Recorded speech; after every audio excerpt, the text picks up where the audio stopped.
ಆಸೆ ಇರೋದು. ನಮ್ಮ ಊರಿನಲ್ಲಿ ಇಂಥ ಕಾರ್ಯಕ್ರಮ ಆಗುವಾಗ ನಾವು ಬಂದಾಗ ನಮ್ಮನ್ನು ಹೊರಗೆ ನಿಂತಿದ್ದಾರಲ್ಲ, ಇದು ಸರಿಯಾ? ನೀವು ಹೇಳಿ. ಉಡುಪಿಯಲ್ಲಿ ಈಗ ಆಗೋದು ಸರಿಯಾ?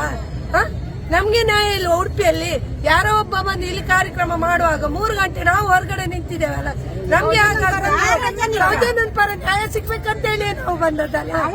ನಮಗೂ ಹೆಣ್ಮಕ್ಳು ಇದ್ದಾರೆ. ನಮ್ಮನ್ನು 3 ಗಂಟೆಯಿಂದ 4 ಗಂಟೆ ಹೊರಗಡೆ ಯಾವ್ದೋ ಊರಿನ ಕಾರ್ಯಕ್ರಮ ಮಾಡ್ತಾರಲ್ಲ, ಹಾಗಾದ್ರೆ ನಮ್ಗೆ ಬೆಲೆ ಇಲ್ವಾ? ಯಾರು ಇಲ್ವೋ ಹಾಗಾದ್ರೆ ಉಡುಪಿಯಲ್ಲಿ? ಉಡುಪಿ ಹೆಂಗ್ಸು ನಾವೀಗ 4 ಗಂಟೆ ಹೊರಗಡೆ ನಿಂತಿದ್ದೇವೆ.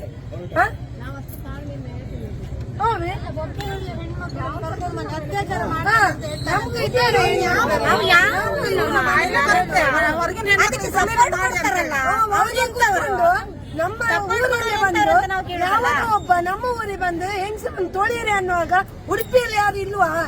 ಅವನು ಯಾವನೋ ಒಬ್ಬ ಬೆಳ್ತಂಗಡಿ ಬಂದು ಅವನಿಗೆ ಯಾರಿಲ್ವಾ ಒಡ ಒಟ್ಟು? ಹಾಗಾದ್ರೆ ನಮ್ಗೆ ಯಾರು ಇಲ್ವಾ ತೊಳಿಯರಿ ಅನ್ನುವಾಗ? ಒಳಗೆ ಕುತ್ಕೊಂಡು ತುಳಿಲಿ ಅಂತಾನಲ್ಲ, ಹೊರಗೆ ಬರ್ಲಿ, ಪಬ್ಲಿಕ್ ಬರ್ಬೇಕವ. ಆವಾಗ ನಾವು ಹೆಂಗಸು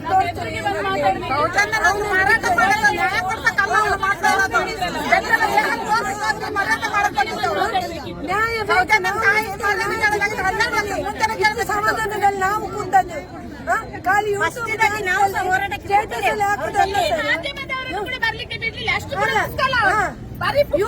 ಚಾನಲ್ ಅಲ್ಲಿ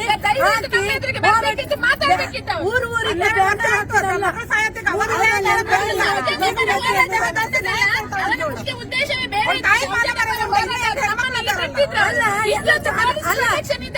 ಸಾವಿರ ಜನ ಬಟ್ಟೆ ಇರ್ತಾರಲ್ಲ, 1000 ಜನ ಬಟ್ಟೆ ಅಂತೇಳಿ ಯೂಟ್ಯೂಬ್ ಅಲ್ಲಿ ಹಾಕುದಲ್ಲ.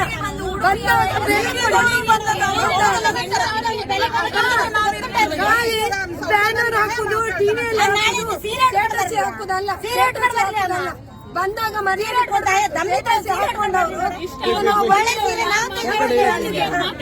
ಬನ್ನಿ ಬನ್ನಿ ಅಂತೇಳಿ ಸ್ಟೇಟಸ್ ಹಾಕಿದ್ರು, ಎಲ್ಲ ಗ್ರೂಪ್ ಅಲ್ಲಿ ಹಾಕಿದ್ರು. 1000 ಜನ ಬನ್ನಿ ನಾವು ಇಷ್ಟು ನಿಂತಿದ್ದೇವೆ. ನಮ್ಮನ್ನು ಬರ್ಲಿಕ್ಕೆ ಹೇಳಿದ್ರಲ್ಲ, ನ್ಯಾಯ ಉಂಟು ಇದಕ್ಕೆ?